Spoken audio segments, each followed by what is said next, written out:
Ghost of Tsushima has been out for well over a year now and has accumulated just about every award the gaming industry can dream up. Back in 2020, both critics and players alike were barely able to say a bad thing about it, and it just barely missed out on Game of the Year. It has received a couple of large updates, one free and one paid, as well as a next-gen upgrade, and apparently it's coming to PC at some point too. So a lot has changed since it came out in 2020, and seeing as though I like the idea of being a badass samurai, I thought it was high time I played through it to see if the hype was real. Now, I should preface this review with the fact that I'm well and truly burnt out on open world games at this point. I used to love the sandbox, choose your own adventure format, but now I look at a game map littered with icons and I just feel tired. So to say that I not only enjoyed this game but loved the shit out of it is a big deal. However, there's a very specific reason why I enjoyed it so much, which won't hold true for everyone. And if you're tired of open world games and were hoping that this was going to breathe new life into the genre, then I'm sorry to say that this isn't that game. That's not to say that it doesn't have any new ideas or iron out some long-standing issues, but fundamentally it's structured like most open world games. What Ghost of Tsushima offers is possibly the most refined version of the open world formula, with some of, if not the best combat this genre has ever seen. I should also mention that my review is based on the PS4 Pro experience. This allows you to choose performance over resolution, and this is how I played the game. So, let me explain how it fails to push the genre forward in any meaningful way, while simultaneously being a beautiful and thought-provoking masterpiece.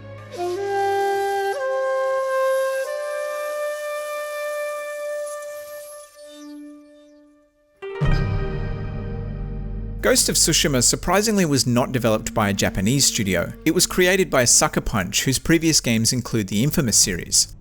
If I'm completely honest, I never really cared much for the Infamous games. I thought they were technically impressive and felt solid in terms of gameplay, but lacked any kind of X-factor. This game, on the other hand, has so much X-factor it's ridiculous. From the presentation, to the scope, to the gameplay, this game is oozing with style. Before we go on, I think it's important to know that I played it on hard. I'm not telling you this just to flex. The reason I think that this is important is that it fundamentally changes how the game is played. After finishing writing the script for this review, I watched a bunch of other YouTube reviews, and it became clear based on their observations and gameplay that playing it on easy or normal serves up a very different experience. I'll go into the specifics later on, but at a high level, playing it on easy or normal allows you to approach the combat in any way that you like, whereas on hard and above, you really have to analyze each situation and make use of your entire arsenal. It also demands a bit more dedication to the side quests, because without them, you can't max out your skills or equipment. Now, I don't think there's anything wrong with playing it on the easier settings. If you're just here for the story and some light exploration, then you can still have a great time. Do I think this is the best way to play it though? Absolutely not. Ghost of Tsushima has some of the most satisfying combat I've experienced in any game, and for this reason, I strongly recommend playing it on hard. Anyway, there's a lot of other stuff I'd like to cover in this video, so let's get stuck into it.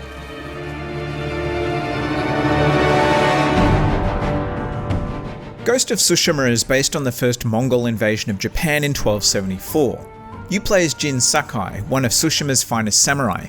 The game starts with a brutal battle against the Mongols, in which the samurai get almost completely wiped out and their leader gets captured. Jin manages to survive and vows to free Lord Shimura, who happens to be his uncle, and free Tsushima from the Mongol army led by Koto Khan. Anyone who's thinking that Koto Khan looks familiar, well, that's because he's played by the same actor who plays Attila the Hun in the Night of the Museum movies, although he's slightly less playful here. I really enjoyed the story and felt a real connection with Jin's struggle. It's a very serious tale about family, tradition and honour. There aren't many light-hearted moments, but I wouldn't describe it as being bleak. It's clear that they were aiming for the same tone as classic samurai films, such as Throne of Blood and the Zatoichi series, and this is evident by the fact that there's a Kurosawa mode. Most of the cast are stoic, not least of which is Jin. That's what the samurai was supposed to be like, or at least that's how they are portrayed in the movies. I think this approach is either going to draw you into the story or make you roll your eyes. I thought it was great, like a really serious soap opera where half the cast ends up cut into pieces. I love the ending as well, which I can't talk about for obvious reasons. When the final credits rolled, I just put my controller down and was like, whoa. Most of the side quests link into the main story as well. This makes the whole thing feel cohesive, unlike some other games where the side quests have little to nothing to do with the central story. It's definitely a cliched tale full of stereotypes that you've probably seen many times before in films and anime. I think these are cliches and stereotypes worth revisiting though, and as a narrative experience, Ghost of Tsushima delivered everything I wanted from a samurai game. The bear stumbled here. Is it dying? No, but we're getting closer. A common issue among open world games is that the combat isn't fantastic. There are of course exceptions, but take the Grand Theft Auto series for example. Grand Theft Auto has never had tight controls or amazing combat. What makes those games entertaining is the huge sandbox available and the set-piece moments they serve up. Ghost of Tsushima doesn't have a massive sandbox, and although it is full of interesting side quests and worthwhile distractions, this is not what makes it amazing. What made my 40-hour playthrough compelling from start to finish, and what I think it does better than any other open world game, with maybe the exception of Arkham Knight, is the combat. According to studio co-founder Brian Fleming, Tsushima's deep and highly skill-based combat took 6 years to develop. It demands a mastery of the various stances, weapons and abilities, as well as precise input timing and strategy. There is no way to button mash your way to victory here. There are 4 stances to unlock, and you'll need to switch between them multiple times during a fight to tackle different enemy types. Each stance has its own moves to unlock and learn, and unlike God of War 2018, you don't have to constantly pick and choose which ones you have equipped. All of the stances, weapons and abilities are either immediately available or can be toggled on the fly. The UI to swap between stances and weapons is pretty intuitive as well. You just hold down L2 or R2 to see the options and hit the corresponding button to assign it. Using the D-pad while holding down a button isn't the easiest thing to perform, at least not for my tiny hands, but the UI is quick and simple enough to understand. On the harder settings, you're forced to use everything in your toolbox because you really can't afford to get hit. Like, later in the game you'll encounter Ronin, and the damage these guys can do with a single strike is bullshit. As you progress you get better armor, a sharper sword, more powerful bows, and lots of other cool toys. All of these broaden your offensive options and give you new ways to approach each scenario. Just about every enemy encounter can be approached head-on, using stealth or a combination of both. Head-on is rarely the smartest choice though. You can't simply roll into Mongol territory and take on every man and his dog. Oh yeah, you'll be killing plenty of dogs in this game. Enemies don't just stand around taking turns to whack you, so you'll need to think about what attacks to use because many of them have a recovery state that leaves you open. Taking on a handful of enemies is usually no problem, but to take down anything larger than a camp, you'll have to survey the battlefield, plan your approach, and choose your target strategically. Getting this right is so damn satisfying, particularly when you manage to leap from the shadows like Batman and cut someone's head clean off. Okay, so Batman doesn't decapitate people, but I think you get what I mean. Much later in the game, and depending on how leveled up you are, you do eventually reach a point where you become overpowered, but overcoming multiple enemies still requires skill. Sword fights are intense. If you don't pick the right attack to use in the right situation, you will be punished. Parrying is an essential skill to build up, and pulling off a perfect parry is immensely satisfying. The window in which you can perform it is only a couple of frames, so you have to be precise. When you nail it though, it feels fantastic. I'm normally not much of a stealth fan, but I really like its implementation here, probably because it's so violent and the chain kills look incredible. You have quite a lot of options for taking out enemies unseen, and the game provides a good mixture of both stealth and combat missions. The excellent controls extend beyond the combat and are put to good use with plenty of platforming sections. These are handled incredibly well, requiring a deftness of the controls and a bit of problem solving. On top of the excellent controls and combat mechanics, there are a lot of modifiers that let you do things like improving the odds of performing a perfect parry or increasing the amount of resolve you build. These come in the form of charms and armor sets, so let's talk about these and how the progression system works. Tsushima has a lot of independent skill trees that allow you to tailor Jin's abilities to your playstyle. So if you want to focus on traditional samurai sword play, there's plenty of options for that. There's plenty of stealth options as well, and if you can't decide what you like best, you can sink a lot of time into the game and unlock everything. You purchase skills using technique points, which can be earned by doing just about anything, such as completing missions, freeing camps, or taking down a band of Mongols. The more activities you engage in, the more technique you earn. Many abilities need to be unlocked before you can buy them, which is again tied to activities, so the more markers you complete on the map, the more options will be available to you. This makes just about all of the extracurricular activities feel worthwhile. Side quests almost always provide some sort of value that contributes to your overall goal. Shrines reward you with charms, hot spas increase your health, and bamboo strikes allow you to store more resolve. Everything serves a purpose. Except for finding crickets. All that does is let you bust out some new tunes on your recorder, which is nice I guess, just not that practical. Some of the side quests are really interesting too. My favourites were the mythic tales that give you an animated intro and some folklore. Completing side missions often opens up new side quests which can lead to cool rewards like armour. There are a number of different armour sets to collect and each one buffs specific traits. Some of them are stealth oriented, others are melee focused, and then you've got all-rounders. You can mix and match armour too, although this doesn't appear to affect the stats. But if you really want to rock a grandpa beard under a waste paper bin, that's totally your prerogative. Along with new armour sets, there's also charms to unlock. These provide advantages like increasing the amount of health you recover from killing enemies. These can't be swapped on the fly, although there is an option that lets you assign charms to specific armour sets, so you can have different builds for different scenarios. For the most part, you don't need to swap these on the regular, meaning there's no need to constantly dive back into the menus to swap armour and weapons around every time you encounter a new enemy.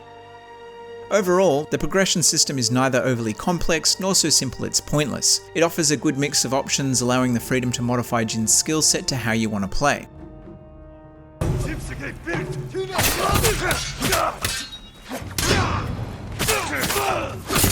Okay, I mentioned at the start that I think that playing the game on hard is the way to go.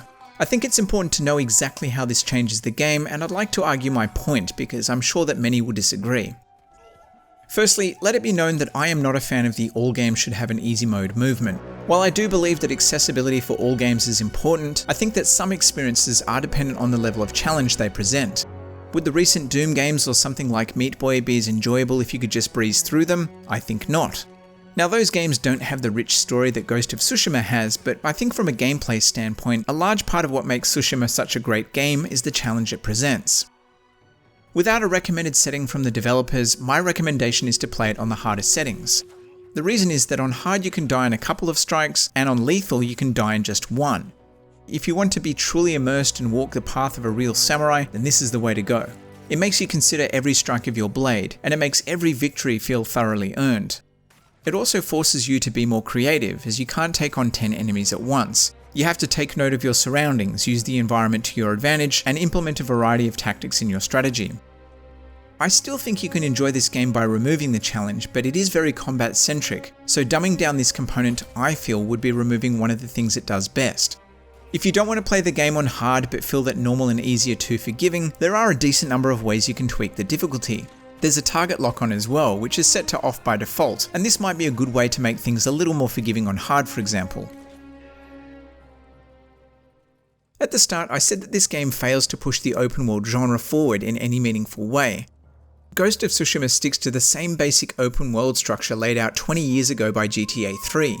The problem with this structure, if you ask me, is that it's often very rigid. For all the freedom you're given to do what you want when you want, there are still plenty of limitations that stop things from feeling truly organic. Ghost of Tsushima fares a lot better than many of its contemporaries, but it still suffers from being an open world game. Here's a brief list of typical cliches that you'll find in the game. Indestructible NPCs. A magical horse that can be summoned out of thin air. The same guy everywhere.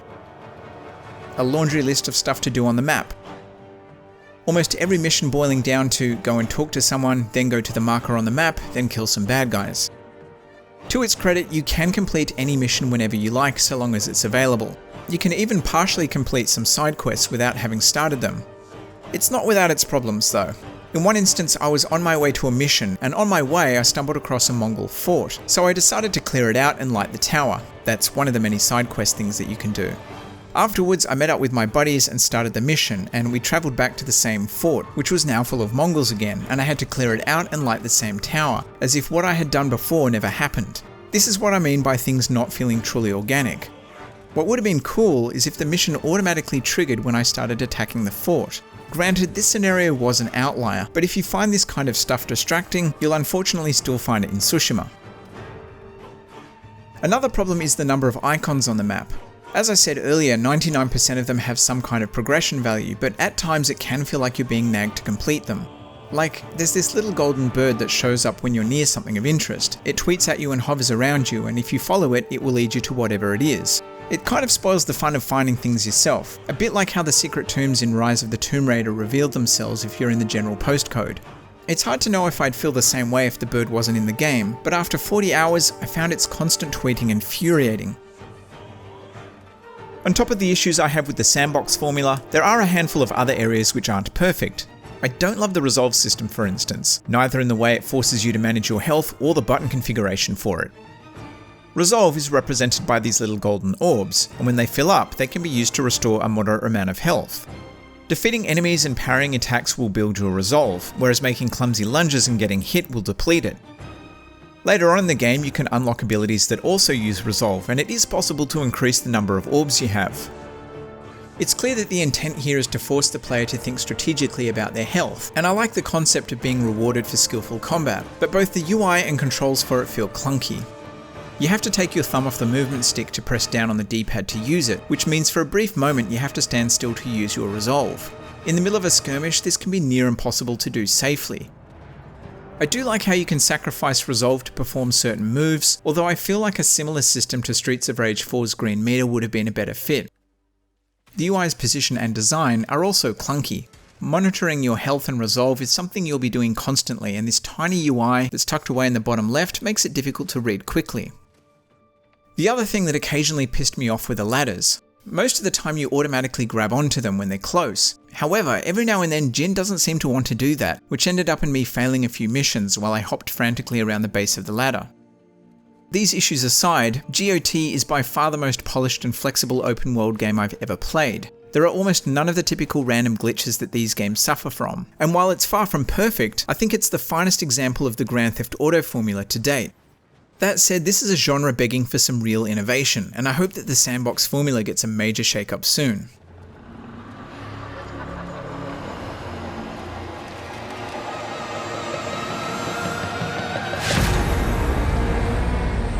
Ghost of Tsushima has received two major updates. The first is Legends, which is a free update that adds an online multiplayer. This isn't some half-assed, low-quality attempt to shoehorn in an online mode either. This is a proper suite of co-op options with classes and customization. It reuses the same map, combat mechanics and weapons from the main game, but it retools everything in a way that almost makes it feel like something else entirely. It has a couple of new tricks of its own too.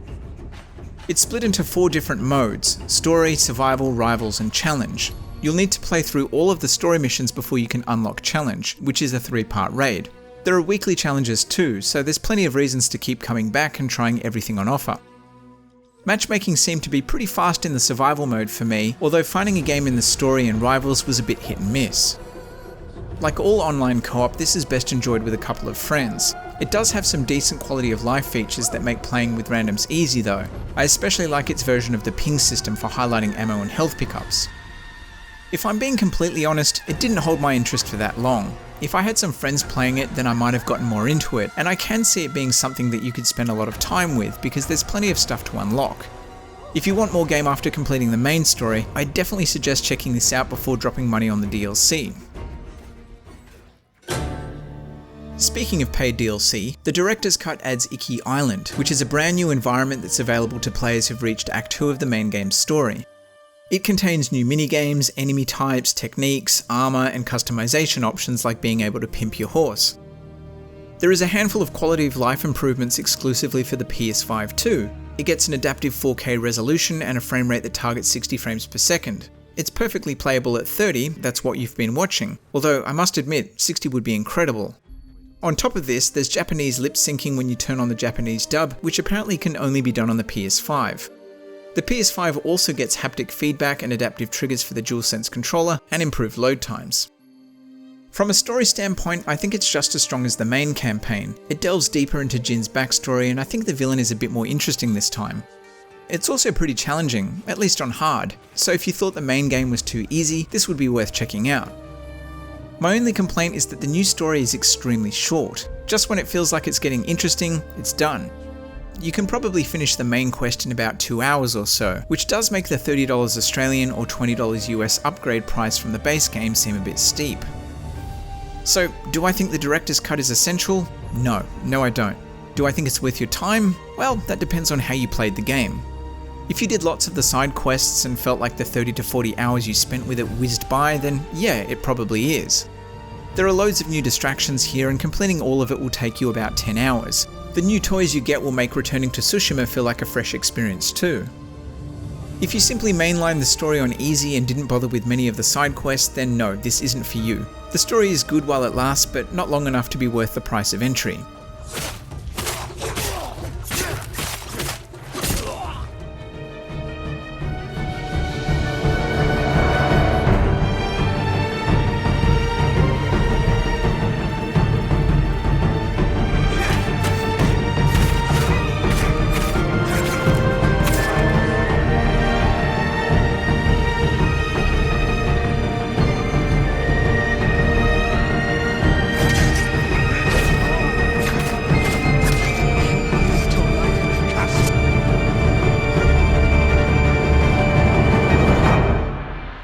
Ghost of Tsushima is without question one of the finest games on the PS4 and PS5. Whether you like it or not though, will ultimately come down to your tolerance of open world games and how much you love its combat. I think your appreciation of the story will also depend on if you like old school samurai movies.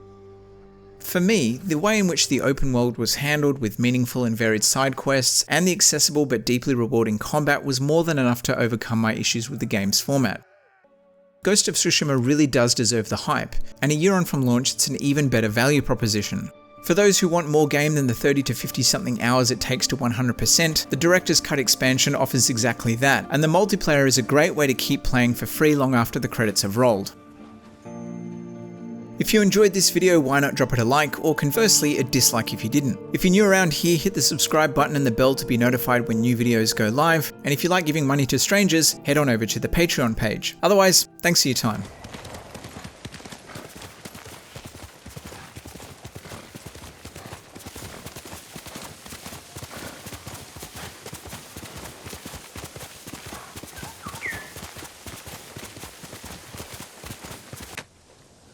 Oh, damn thing weighs more than it looks.